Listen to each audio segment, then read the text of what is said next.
Bratlarım, Cobalt avtomobillarning rulini qaraytirish xizmatini yo'lga qo'yganmiz. Xabaringiz bor. O'zingizning eski rulni berasiz va ondan boshqa yangisini almashtirsangiz bo'ladi. Bu mashinadan yechilgan original rul. Ichida yana airbaglar ishlaydi. Yangi mashina 25 dan yechilgan bo'ladi. Qarang, bu cruise control hamma narsasi ishlaydi. Bilasiz, uzoq yo'lga ketgan vaqtda bosib berib turib, gazni oyoqdan olib ketadi o'ng yeridan. Bu rulni pultlari hamma knopkasi ishlaydi. O'rtalari ham koja.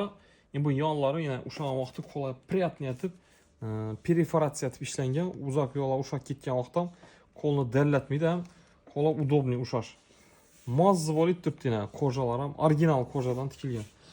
Endi ishini rul kimga kerak bo'ladigan bo'lsa, o'zingizning eskisini berib 1 millionga zamina etib olsangiz bo'ladi, bratlarim. Qop-qora rul. Mana moslashtirib, torpedka chexollarni ham, sideniya chexollarni ham qaraytirib qo'ysangiz, mashinanızın salonu приятный bo'lib turadi, bratlar.